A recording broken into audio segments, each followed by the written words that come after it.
is a feeling everyone's experienced, and a force whose power is undeniable. And in a popular game, there's a man who understands that power and wields it to force a city to its knees. One might join the citizens of such an ailing city in wondering what can contest such a powerful force. And the answer to such a question would be found in the figure of a well-known and venerable vigilante. He's the man at the center of a beloved video game, and in this video I will be delving into his story and the events that began in Gotham City one fateful Halloween night. So join me as I take a look at the frightful and intriguing story of Batman Arkham Knight.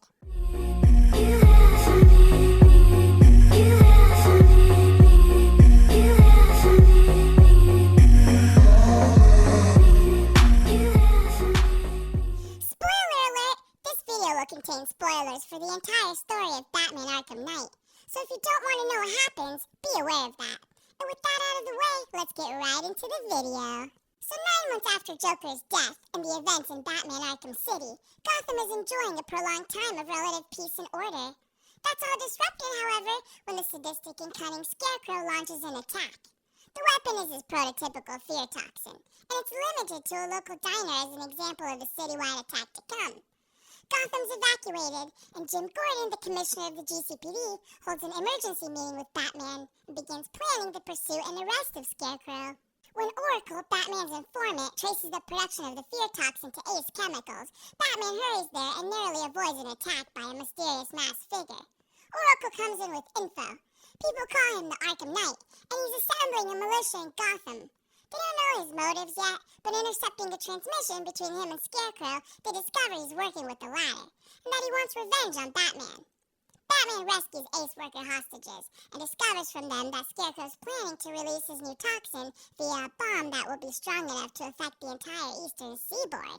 Batman finds Scarecrow in the central mixing chamber of Ace Chemicals, but the latter manages to escape. Meanwhile, the Arkham Knight abducts Oracle. At the same time, Batman's exposed to the fear toxin, which triggers the Joker poison he has in his blood from the events previously. Batman manages to inject enough neutralizing agents into the bomb to prevent it from spreading to the city. He then meets with Commissioner Gordon again and tells him his daughter was abducted, news which causes Gordon to walk out on Batman in a devastated rage, believing it was his fault because he allowed Oracle to work for him and didn't tell him. Batman learns that the Knight and Scarecrow are meeting with a businessman named Simon Stagg, who runs a pharmaceutical company. After boarding Stagg's airship, Batman discovers that Scarecrow paid Stagg to create a device known as the Cloudburst, which can disperse the fear toxin to all of Gotham. After reaching Scarecrow and interrogating Stagg, Batman is again exposed to the toxin, which triggers a powerful hallucinogenic response. Scarecrow escapes with the Cloudburst, and shortly after, Batman receives a message from him revealing Oracle's location. Batman rushes there, but is too late. Barbara is doused with fear toxin, and it causes her to hallucinate and shoot herself. Batman's devastated, but he focuses past his agony to form a plan to stop Scarecrow.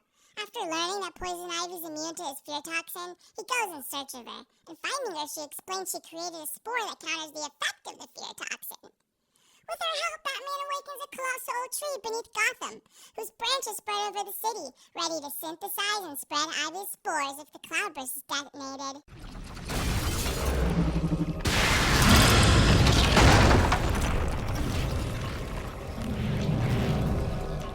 Unfortunately, the Arkham Knight's forces destroy the tree's roots, then release the Cloudburst and cover Gotham in fear toxin. After a series of very difficult trials, Batman manages to destroy the Cloudburst, and Ivy succeeds in clearing Scarecrow's fear toxin from Gotham with her plants. Gordon's abducted by the Arkham Knight, and Batman rushes to rescue him, and in so doing he encounters the Knight again, who takes off his mask and reveals himself to be Jason Todd, Batman's former Robin, who Batman believed had been killed by Joker. He was actually tortured by Joker, and has a vendetta against Batman for abandoning him. Jason flees the scene, and Batman's able to rescue Gordon. Gordon and Batman meet with Scarecrow on the roof of GCPD, and there learn Oracle is still alive.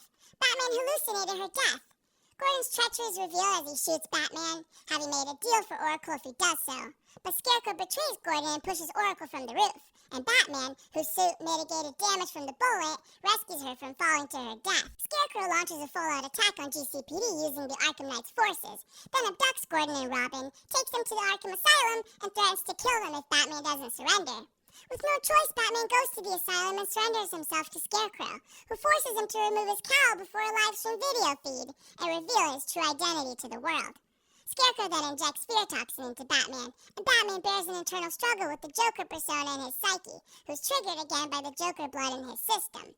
But he prevails over Joker and the fear toxin. And in an unexpected turn of events, Jason Todd appears and distracts Scarecrow enough for Batman to subdue him. Then Gordon makes his official arrest. And that's the story of Batman Arkham Knight. The usual features of comic book stories are all here, but there are some fresh ideas too. Scarecrow is a particular standout. His motives are more complex than what might be considered typical. His hatred for Batman after the events of Asylum led him to carefully plan a campaign to disempower, expose, and ultimately humiliate him in front of the entire world. His sadism and cruelty are brilliantly conveyed by John Noble, who brings a terrifying, controlled menace to him. Characteristics that stand in stark contrast to the sometimes goofy, cartoonish way he's presented in other installments. Do you really think you've won? Fear makes you predictable. I am in complete control. Standing in opposition to Scarecrow is Batman, who in Arkham Knight is in many cases the Batman we see in pretty much every game. Honestly, his character does have some interesting beats, but they're few and far between. Beyond the telltale drive to protect Gotham and bring justice, he deals primarily with fear and guilt. Many of the people he cares for are severely hurt after joining forces with him.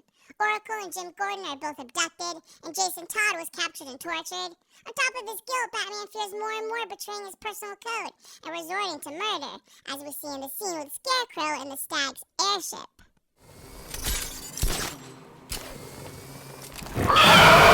Triangulating Batman and Scarecrow is the titular Arkham Knight. This character arc was interesting. For Jason's pain to distort his emotions into hatred for Batman and a desire for vengeance, the entire narrative took Arkham Knight in an interesting direction. Albeit it is pretty obvious who he is early on, so the writing could have done with a little more mystery there. There's a lot of anger at the heart of the emotions in the story, and a desire for vengeance.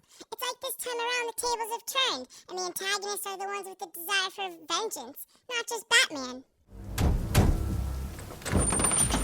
What did you forget? No! It's Batman! Get the hell out of here! The latent emotions make for some compelling storytelling, but not all the writing in Arkham Knight is that interesting, and on further inspection some of it is downright nonsensical. Like, why does Scarecrow warn Gotham with the trial for a gas attack? Why wouldn't he wait until the Cloudburst is ready and just release it? And why does he even continue his campaign of terror when Gotham's entirely evacuated of citizens?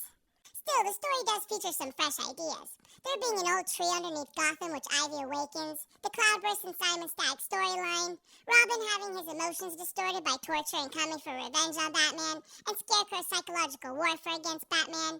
When it all comes together, whatever shortcomings Batman Arkham Knight has, they're made up for by the story's individuality and its superb antagonist.